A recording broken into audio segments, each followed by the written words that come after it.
Bienvenidos una vez más a Demos. Hoy vamos a hablar de una de las mejores pinacotecas del mundo, uno de los mejores museos del mundo, que es el Museo del Prado. Y tenemos para ello a nuestra amiga Pilar. Hola Pilar, ¿cómo estás? Hola, muy bien, estoy muy bien, muchas gracias. Ya casi no me atrevo a pronunciar tu apellido, Baselga, ¿no? Pilar Baselga. Sí, tú piensa en Basílica. Y ya está. Bien, bien. Bueno, pues hoy vamos a hablar de varios asuntos que tienen que ver con el Museo del Prado. Empezamos, si quieres, por un experimento de una performance de un chino que ha hecho varias obras de arte dentro del Salón de Reinos del Museo del Prado. ¿Quieres explicarnos en qué consisten estas magníficas obras de arte, Pilar? Bueno, yo antes, si me permites, antes de explicar lo que son estas performances, quiero hacer una pequeña introducción sobre el hecho, ¿no?, que el Museo del Prado decida hacer una exposición de un pintor contemporáneo. Porque hay que saber que el Museo del Prado se dedica a la pintura a la pintura y a la escultura, al arte, digamos, hasta en 1881, que es la fecha de nacimiento de Picasso. Y a partir de 1881, pues nos vamos ya al Reina Sofía, y es ahí donde tienen lugar las exposiciones relacionadas con los artistas desde esa fecha de nacimiento hasta nuestros días. Entonces, lo extraño es que tengamos a un pintor contemporáneo, bueno, pintor lo pondré entre comillas, que haga performance en el Museo del Prado. Y además no solamente en el Museo del Prado, sino en un lugar emblemático que es el Salón de Reinos, es decir, el antiguo Salón del Trono de Felipe IV, que se encontraba situado en un edificio llamado el Palacio del Buen Retiro, cuyo palacio fue destruido por las tropas de Napoleón y quedaron solamente dos fragmentos: el salón de baile, que se llama el Casón del Buen Retiro, que es ahora la biblioteca pública de los conservadores del Museo del Prado, un lugar maravilloso para estudiar, y la crujía sur de lo que era el Palacio del Buen Retiro, que es el Salón de Reinos, y que fue el Museo del Ejército. ¿Quieres que cuente la historia del Museo del Ejército? Sí, pues, muy interesante. Sí, la historia del Museo del Ejército es así. Resulta que en 1804 se crea el primer Museo Nacional Español, es decir, que es más antiguo que el Museo del Prado. El Museo del Prado se inaugura en 1819, esto es en 1804. En 1804 se crea el Museo del Ejército y ahí pues se atesoran todo tipo de objetos relacionados con, pues imaginaros, los grandes ejércitos del Imperio Español. Era el museo más importante del mundo. Se instala, además tiene un hecho histórico curioso, es que cuando llegan las tropas de Napoleón, en 1808, el personal del museo cogió las armas del museo para defenderse de los invasores. Eso creo que no ha pasado nunca, ¿no? que las piezas de un museo se conviertan de nuevo en algo necesario y útil, ¿no? Porque normalmente lo que está en los museos ya no sirve, ¿no? Pero bueno, fue así. Igualmente todo ese personal del museo fueron fusilados contra las tapias del Retiro. Y bien, en 1841 finalmente ya se instala en el Salón del Trono. Antes no estaba ahí, en el Salón del Trono, es decir, en el Palacio del Buen Retiro, en la parte que quedaba. Siendo el Salón del Trono la sala más importante, donde estaban los cuadros de Velázquez, los retratos de Felipe III y su mujer, Felipe IV y su mujer, Príncipe Baltasar Carlos, en fin, había toda la familia de los Austrias que estaban ahí representados por Velázquez. Entonces, a finales de los 90, dos ingleses, bueno, un inglés y un americano, John Eliot y Jonathan Brown, que son dos hispanistas expertos en arte español y en historia de España, se ponen a decir que sería ideal recrear el Salón del Trono con los cuadros del Museo del Prado, y entonces pues empieza a barajar la idea de quitar ese Museo del Ejército y de llevárselo a Toledo.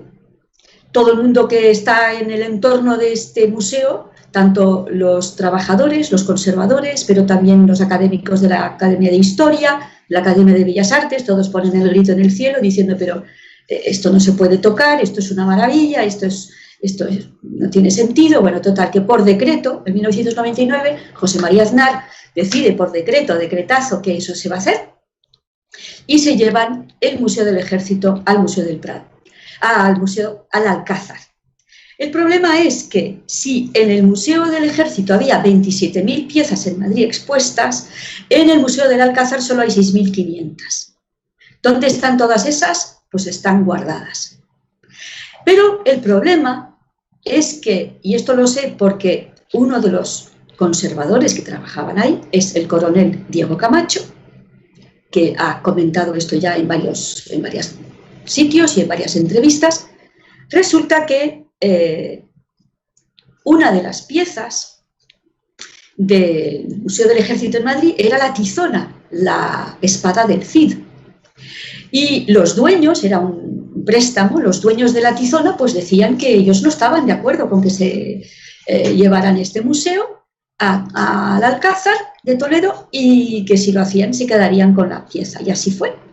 Es decir, que se ha desmantelado este museo. En vez de presentar 27.000 piezas, solo se enseñan 6.500. Yo he estado ahí varias veces en el Museo del Ejército del Alcázar y a mí me parece que es una museística para niños. Es como si hubieran hecho un museo para colegios. De hecho, es lo que más va. Es un museo para colegios. Antes era un museo histórico, es decir, no era un museo moderno, era un museo antiguo. Y eso también tenía su sabor y tenía su sentido. Y aparte de esta pérdida para el museo de la tizona del Cid, que se encuentra ahora en el Museo de Burgos, fue comprada por unos empresarios burgaleses que se la regalaron a la ciudad de Burgos. Además de esto, lo que tenemos es que el edificio lleva desde 1999 abandonado, es decir, ya 20 años. ¿Por qué? El edificio del Salón de Reinos. Exactamente. 20 años está abandonado. Sí, desde 1999 se llevan las piezas. Otro detalle importante, que esto me lo dijo Diego Camacho, es que no había catálogo del museo. ¿Te puedes imaginar? Del Museo del Ejército no había catálogo. No había catálogo.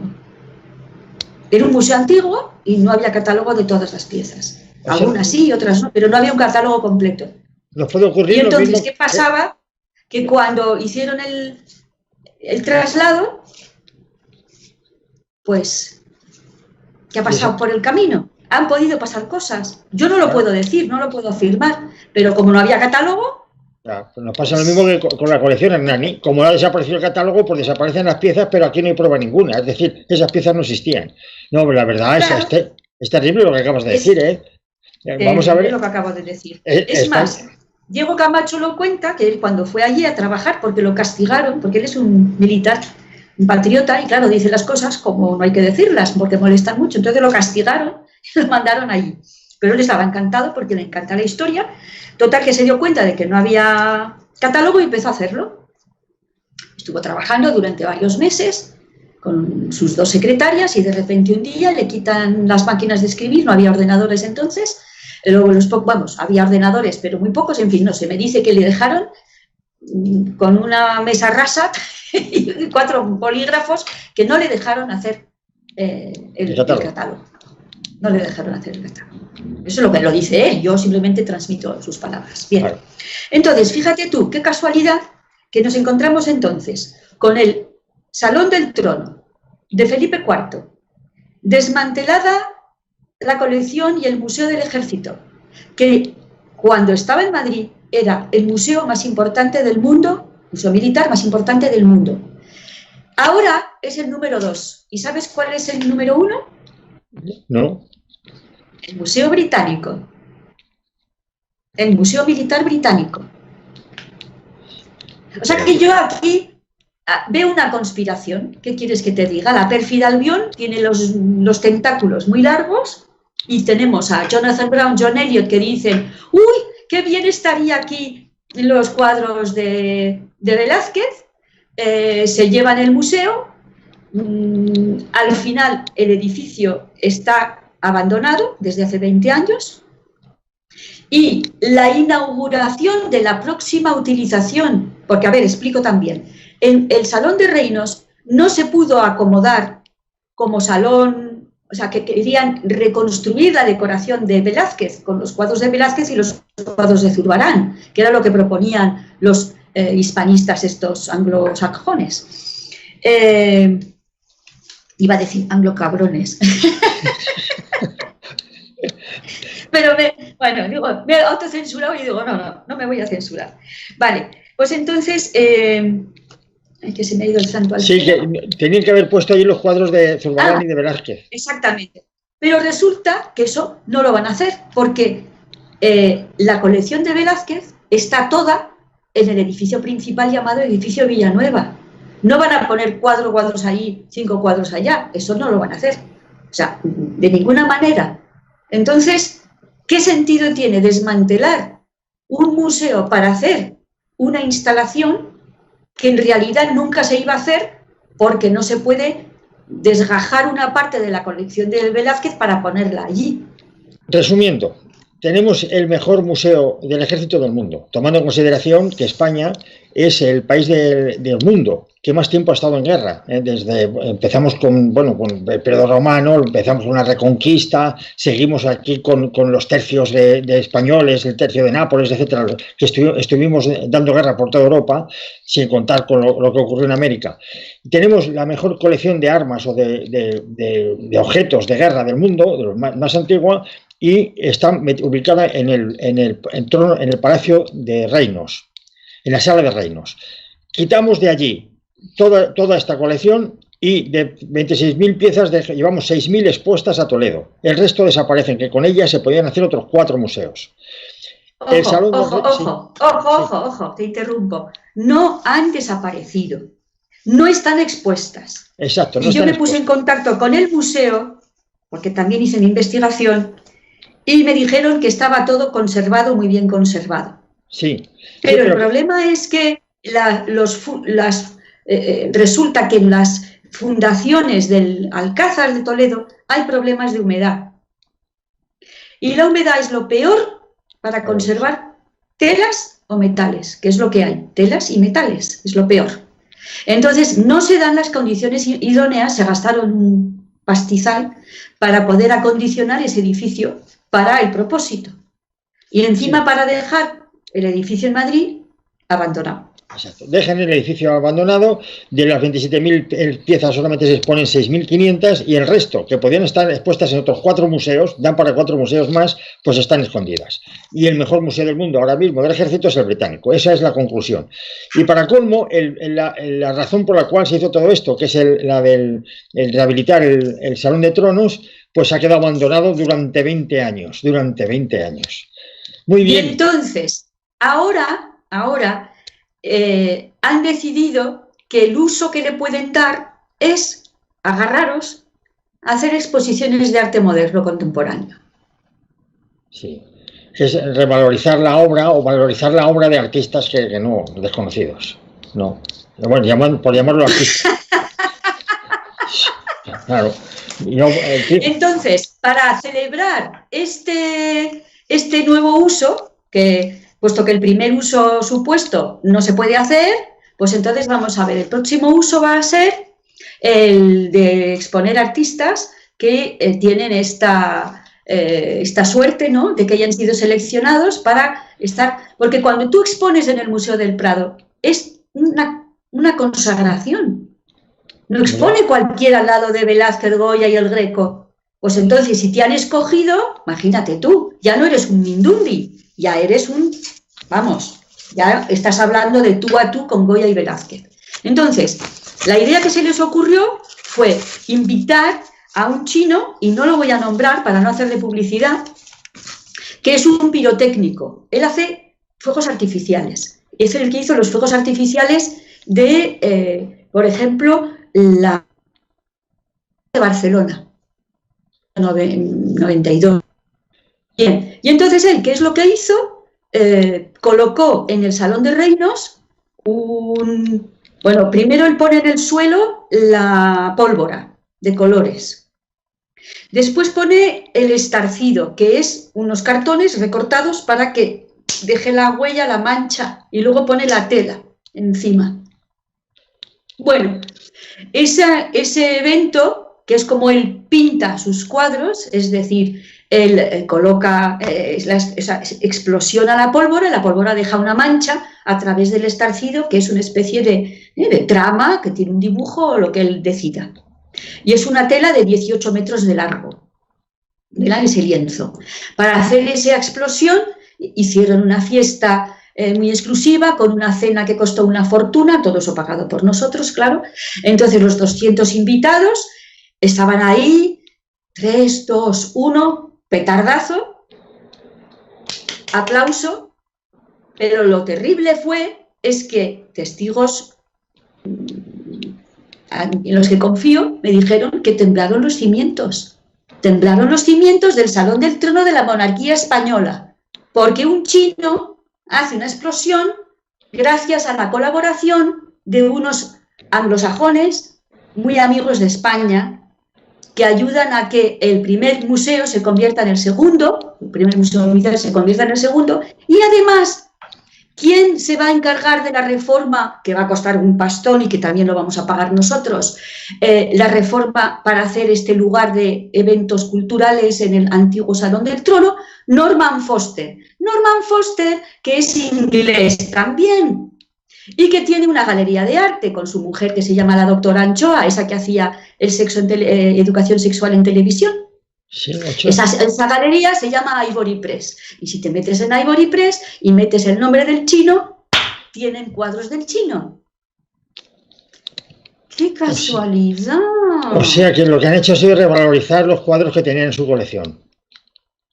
Entre otras cosas. Entre otras cosas. Pero de todas maneras, yo no sé cómo tienen las agallas de descalificar de arte a algo, a la huella que deja la explosión de una pólvora con colores. Pues ni siquiera el artista podrá organizar el resultado.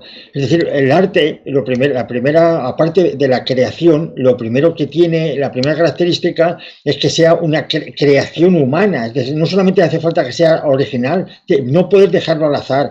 Y esta huella que deja la pólvora depende mucho del azar. Yo no entiendo cómo... Pero desde el surrealismo, el azar se ha reinterpretado. El surrealismo, a partir de 1921-22, el azar entra por la puerta grande en el arte y dejamos de lado el oficio, y lo que se ensalza es el infantilismo, porque así es el subconsciente. Es decir, que cuando entra Sigmund Freud con sus teorías psicoanalíticas, que nuestros sueños somos la pera limonera, de que somos auténticos, de que somos verdaderos, y que todo lo que está en nuestros sueños y todo lo que está en nuestra infancia y todo el arte de los locos y todo esto es lo mejor que te puedes imaginar, porque la educación es un horror, porque el oficio es anticuado, porque las tradiciones hay que tirarlas a la basura, pero es lo mismo que pasa en la sociedad. Todos los valores de la tradición se han tirado a la basura para ensalzar la progresía, la modernidad y todas estas ideas. La gente va a pensar que soy una carca, pues que piensen que soy una carca, me da igual, ya pueden ver el cuadro que tengo detrás de mí. Sí, muy moderno. No soy muy carca, digamos, en mis gustos. No, pero vamos, aquí yo veo que se ha sustituido la creación humana, el trabajo, el arte, el modo de hacer las cosas. Por ejemplo, si tú coges una obra de arte de Miguel Ángel, que nadie discute que eso es una obra de arte, pues por ejemplo la Piedad, pues hay que discutir que tiene que ser hábil trabajando la piedra, tiene que conocer muy bien el material, tiene que conocer muy bien su oficio, y luego tiene que tener una gran inteligencia y una gran inteligencia emotiva también para poder crear esa obra. Sin embargo, estamos sustituyendo eso por el azar y lo estamos llamando arte. Claro. O sea, no se puede comparar. Pues sencillamente porque el arte es lo más excelso que puede crear la inteligencia humana, y el azar no forma parte de la inteligencia humana. Pero para que veas el nivel de este señor, el tema era el espíritu de la pintura española en el Museo del Prado. Ese era el tema de la exposición que hizo. No me digas. Entonces, en esa explosión que hizo sobre ese lienzo de 18 metros de largo, colocó 5 braguitas de adolescentes, las colocó así para que quedara la huella de las braguitas de las niñas. Tela. Y eso lo explicó como que era una alusión a la, ¿cómo era? Carnalidad de Rubens. Vamos. Pues si lo hubiera oído Rubens, que creo que no tenía un carácter así muy halagüeño, bueno, a lo mejor le hubiera dejado ahí sobre las braguitas, le hubiera dejado las narices el chino. Y eso le llaman el espíritu de la pintura española, las braguitas con la pólvora. Pues me parece, exactamente, me parece muy indigno por parte de los responsables del Museo del Prado. Claro, entonces vamos a terminar con las cifras. Resulta que esta jugarreta, porque no puedo llamarlo de otra manera, ha costado al erario español 600.000 euros. El valor asegurado, esto lo pueden encontrar cualquiera que se meta en la página web del Prado, 20 millones de euros es el supuesto valor asegurado. O sea que todos esos lienzos manchados de pólvora tienen un valor para el seguro de 20 millones de euros. Por supuesto, después del paso por el paso del chino por el Prado, sus precios se han multiplicado. Y digo yo, a nosotros nos ha costado 600.000 euros, pero ¿qué nos ha reportado? Además del insulto de hacer temblar los cimientos de la monarquía española en el Salón del Trono con el Museo del Ejército desmantelado. ¿Qué hemos ganado con esto? Nada, no hemos ganado nada, solo ganan ellos. Bueno, digamos que hemos invertido 600.000 euros para que todo aquel que tenga en su colección un cuadro de este individuo, pues se lo vea revalorizado. Si ese cuadro antes valía 2.000 euros... Y el que lo tenga en su galería... Y el que lo tenga en su galería, como Norman Foster en la Ivory Press, pues ya esté tranquilo de que eso se habrá multiplicado por X. Sí, por 10 o por 20 o por 100, de todas maneras. Oye, ¿qué me puedes decir de la actual polémica que hay en el Museo del Prado con relación a los nuevos curadores o los nuevos jefes de curadores? Pues mira, resulta que hace 2 días el director del Museo del Prado, que se llama Miguel Falomir, se ha dado una entrevista a Pello Riaño, en cuya entrevista comenta que hay que, atención a las palabras, regenerar el espíritu científico del Museo del Prado. Cuando un director dice vamos a regenerar al Museo del Prado, estás insultando a todas las personas que trabajan y les estás diciendo que son degenerados. Porque si lo tienes que regenerar, es que estaba degenerado, ¿no?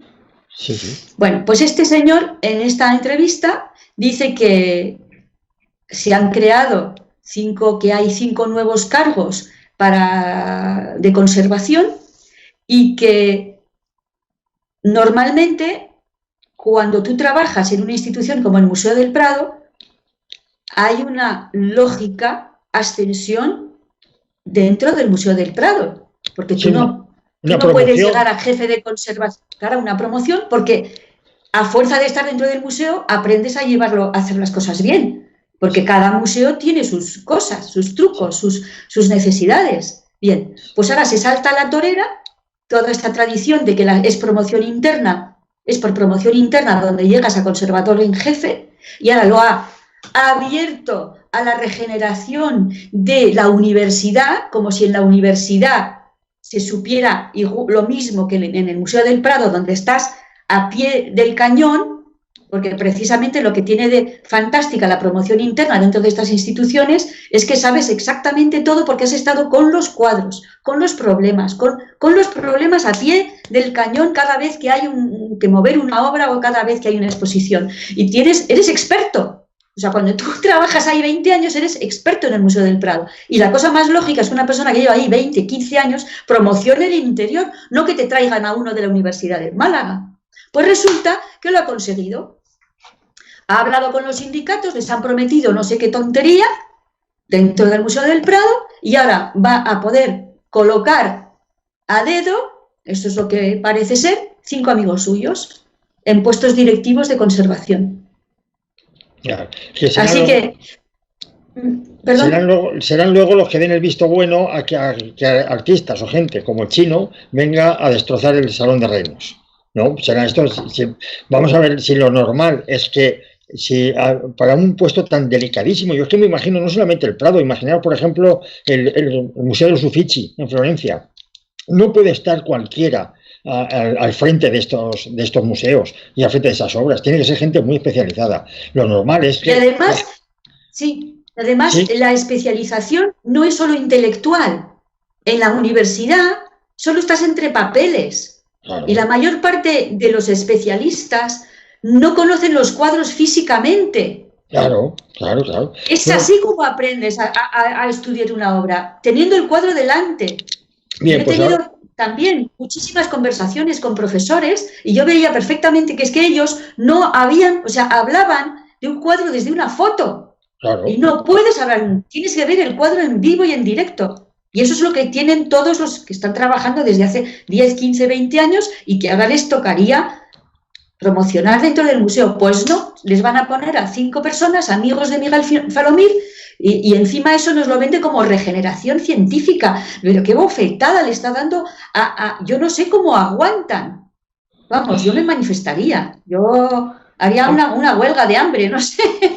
Hombre, ahí lo que pasa es que la gente, vamos, los españoles tenemos poca conciencia de estas cosas, pero vamos, ahí se han satisfecho 2 intereses. El interés del director por nombrar a sus amigos, a sus conocidos, y el interés de los sindicatos por conseguir pequeñas reivindicaciones, como puede ser pues irse antes a casa o ahorrarse una hora de trabajo. O media hora más para tomar el café, tonterías de estas que... Pero es que el problema no es que haya corruptos de élite. El problema es que por un plato de lentejas estemos colaborando a la destrucción de nuestras instituciones, de nuestro patrimonio. Claro, porque todo aquello del duque de Hernani que comentamos el otro día, eso es posible porque hay muchísima gente que ha colaborado, pero gente que no tiene ningún beneficio, que lo hace simplemente para que no le echen del Museo del Prado, o sea, por lo que llamo yo un plato de lentejas, es decir, tu pequeño sueldo. Y la gente por su pequeño sueldo está dispuesta a hacer las cosas más increíbles. Ya, pero al final quien pierde todo esto pues es el patrimonio cultural español, algo que heredamos de nuestros abuelos, de nuestros bisabuelos y que tendrían que heredar nuestros nietos y bisnietos. Y por estas tonterías puede ser que no lleguen a ellos o lleguen en mal estado, como nos ha ocurrido con el Museo del Ejército. Hombre, aquí se han satisfecho las necesidades de los sindicatos, las necesidades del director y todo ello a costa del patrimonio cultural. Porque ¿cuáles son las consecuencias que tiene de nombrar a gente que no es todo lo experta que debería de ser al frente de la curación, como curadores del Museo del Prado? Pues hombre, pueden tener a largo plazo, realizar unos perjuicios que son irreparables. ¿No es así, Pilar? Pues sí. Pero más que nada, o sea, a lo mejor estas 5 personas que van a venir lo van a hacer bien, no tenemos que pensar que lo vayan a hacer mal. Pero ¿por qué no seguir el método de la excelencia? Es decir, vamos a poner a la persona que esté más cualificada. Sí. ¿Y eso cómo se consigue? Pues con una serie de oposiciones, de exámenes, y que se elija, pruebas, sí. Que sea un jurado. Claro, es que esto siempre se ha hecho así. Pero pasa lo mismo en la universidad, ¿eh? Mi madre, con 92 años, me cuenta que cuando ella estudiaba en la universidad, para ser catedrático, había que ser una eminencia. Y hoy en día te vas sobre todo a las universidades pequeñas y te pones a mirar los catedráticos y están todos emparentados. Sí. Bueno, pero ¿por qué están emparentados? Porque se ponen a dedo, porque crean las plazas a medida de la persona, ¿sabes? Yeah. Es un asco. El problema es sistémico, es decir, no es que el director del Museo del Prado ahora sea más mediocre que los que hubo antes, no es. El problema es que el sistema para elegir a los mejores profesionales para que atiendan a las necesidades del museo, pues funciona mal o no funciona, porque efectivamente tiene que ser mediante concurso de méritos. Pero es que lo han cambiado. Lo han cambiado para esta regeneración científica. Sí, en vez de ser atendiendo a los principios de mérito y capacidad, pues es el principio de a dedo, que es a los amiguetes, a los del partido, a los del fin. Muy bien, Pilar, pues pues si quieres, con esto nos despedimos hasta el próximo programa. Muchas gracias. Tenemos que hablar de las falsificaciones. Sí. A por ello. Bueno, pues un abrazo, Pilar. Ha sido un placer estar contigo otra vez. Adiós.